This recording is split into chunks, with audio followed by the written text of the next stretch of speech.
होती रहेगी। लेकिन आशुतोष देखिए, स्वतंत्रता दिवस की पूर्व संध्या भी है। ये राजनीतिक घमासान बिहार में जो हो रहा है वो एक ट्रेलर, ये बात तो साफ है। आने वाले दिनों में समीकरण क्या होंगे उसकी एक वानगी दिख रही है, और मुद्दे क्या होंगे। क्या आम आदमी का इस राजनीतिक घमासान में, इस राजनीतिक मंथन में आम आदमी के हाथ कुछ अमृत आता दिखेगा भी क्या? बड़ा सवाल आज की तारीख में क्या ये है। संदीप, बिहार का दुर्भाग्य है कि 1980 के बाद से बिहार का नेतृत्व जिन लोगों के हाथ में था या गया, उन लोगों ने कभी बिहार का भला नहीं किया। बिहार 17 साल से नीतीश कुमार वहां मुख्यमंत्री रहे 2005 के बाद से। 17 साल बहुत लंबा वक्त होता है किसी भी देश के लिए, किसी भी प्रदेश के लिए, उसकी पूरी स्थिति को बदल देने के लिए। लेकिन आज भी बिहार हिंदुस्तान के तमाम राज्यों में सबसे पीछे क्यों है, इसकी जिम्मेदारी ना तो नीतीश कुमार कभी लेंगे, ना लालू प्रसाद यादव लेंगे, ना जगन्नाथ मिश्रा लेंगे।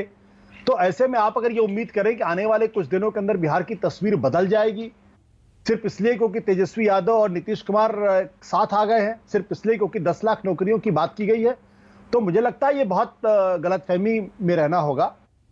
हम लोगों की, उत्तर प्रदेश और बिहार के लोगों का ये दुर्भाग्य है कि यहां नेता तो बहुत बड़े बड़े हुए, लेकिन गरीबों की गरीबी कभी गई नहीं। अशिक्षा की हालत आज भी वैसी है, हेल्थ की हालत आज भी वैसी। इसमें कोई दो राय नहीं कि नीतीश कुमार जब 2005 से 2010 के बीच मुख्यमंत्री थे तो बिहार में अच्छा काम हुआ था और उस वक्त उनकी तारीफ भी की गई थी। लेकिन 2010 के बाद का अगर आप नीतीश कुमार का शासन देख लें तो आपको घोर निराशा ही होगी, उससे बेहतर और कुछ नहीं हो सकता है। और जिस तरीके की भाषा का इस्तेमाल मैं देख रहा हूं आपके टीवी चैनल पर दिखाई पड़ रहा है, मुझे तो कभी कभी शर्म आती है कि ये हमारे नेता भी हैं और केंद्र में मंत्री भी हैं, प्रदेश में भी मंत्री हैं। मतलब ऐसी भाषा कोई कैसे इस्तेमाल कर सकता है, कोई पढ़ा लिखा आदमी जो, और हम ये हमारा ही दुर्भाग्य है। तो अब इसमें अगर आप ये उम्मीद करें कि वहां विकास अचानक बिहार के पटल पर आ जाएगा, नहीं सर, बिहार की नहीं, क्योंकि ये जो खेमेबंदी हो रही है उस खेमेबंदी में क्या आम आदमी के मुद्दे भी आएंगे क्या फॉर फ्रंट पे? इसीलिए मैंने उद्धव ठाकरे हो या अखिलेश यादव के उन बयानों का कि भाई तिरंगा, हर घर तिरंगा, अच्छी बात है, हमारी आन बान शान है, देश का प्रतीक है हमारा तिरंगा, पर तिरंगा लहराने से ही देशभक्त साबित हो जाएंगे या कि भाई हर घर तिरंगा तो सबको घर दे दिया जाए? ये सब देखिए, इवेंट मैनेजमेंट इसको समझ लीजिए और क्या कहा जा सकता है इसके बारे में। और ये बहुत कड़े शब्द हैं, लेकिन हकीकत ये है कि आज की भारत की जो आर्थिक स्थिति है उसका हिसाब आप देख लीजिए कि 2004 के बाद से और अटल बिहारी वाजपेयी की सरकार का उसमें योगदान, इसमें कोई दो राय नहीं। भारत 2000 जब अटल बिहारी वाजपेयी के आखिरी साल में 8% की ग्रोथ रेट थी और उसके बाद 11 तक 8% की ग्रोथ रेट थी। 2008 को अगर आप हटा दें, जिसमें मंदी का दौर था, उसके बाद 2014 में 8% ग्रोथ रेट थी, 15 में थी, 16 में थी। उसके बाद क्यों भारत जो है अचानक 8% से हटके और उसकी हालत खराब हो गई? क्या इसके लिए सिर्फ डिमोनेटाइजेशन जिम्मेदार है, या जिस तरीके से जीएसटी को इंप्लीमेंट किया गया वो जिम्मेदार है? क्या पैंडेमिक उसके लिए जिम्मेदार है?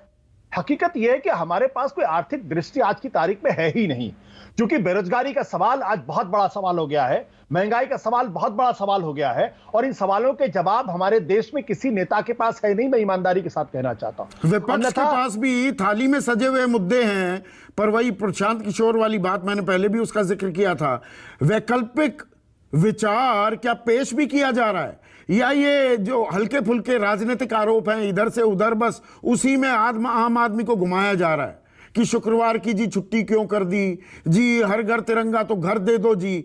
असल मुद्दे पर, असल समस्याओं पर गंभीर मंथन, चिंतन, चर्चा के लिए कोई तैयार नहीं दिख रहा।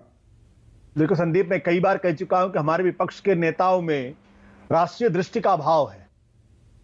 अगर राष्ट्रीय, क्योंकि एक तरफ वो ये कहते हैं कि देश में लोकतंत्र खतरे में है, फांसीवाद आ रहा है, अधिनायकवाद आ रहा है, तो अगर आप इतनी बड़ी बड़ी बातें करते हैं तो एक मंच पे सारे विपक्ष के नेताओं को आना चाहिए और उसके साथ उसी तरीके से लड़ाई लड़नी चाहिए जिस तरीके से जयप्रकाश नारायण के जमाने में लड़ाई लड़ी गई, या जिस तरीके से 1967 में इंदिरा गांधी के खिलाफ राम मनोहर लोहिया ने लड़ाई लड़ी, या जिस तरीके से 1988-89 में विश्वनाथ प्रताप सिंह के नेतृत्व में लड़ाई लड़ी गई। तो आज वो लड़ाई नहीं लड़ी जा रही। इसका मतलब यह कि बातें बड़ी बड़ी की जा रही हैं, सबको सिर्फ राजनीति में अपनी जमीन बचाने की कोई कोशिश है। कोई बिहार में अपनी जमीन बचा ले, कोई महाराष्ट्र अपनी जमीन बचा ले, कोई तमिलनाडु अपनी जमीन बचा ले, कोई तेलंगाना में अपनी जमीन बचा ले, कोई दिल्ली और पंजाब अपनी जमीन, इससे ज्यादा कुछ नहीं है। हमारी जमीन बची रहे, देश का भला हो, ये चिंता नहीं है। और इसलिए आज की तारीख में जो तमाम सवाल खड़े, और अभी पिछले दिनों बढ़िया इंडिया टुडे का जो सर्वे आया है, 48% लोग ये कह रहे हैं कि देश में लोकतंत्र खतरे में है। और ये सीओटर का सर्वे, मेरा कोई सर्वे नहीं है। जनवरी के महीने 2022 में 43.5% लोग कह रहे थे देश का लोकतंत्र खतरे में है। 48% 6 महीने बाद यानी 4.5% का इजाफा हो गया, और विपक्ष कहीं दिखाई नहीं पड़ता है एकजुट इस लड़ाई में। तो विपक्ष भी उसी तरीके से निराश करता है जिस तरीके सत्ता पक्ष निराश करता है।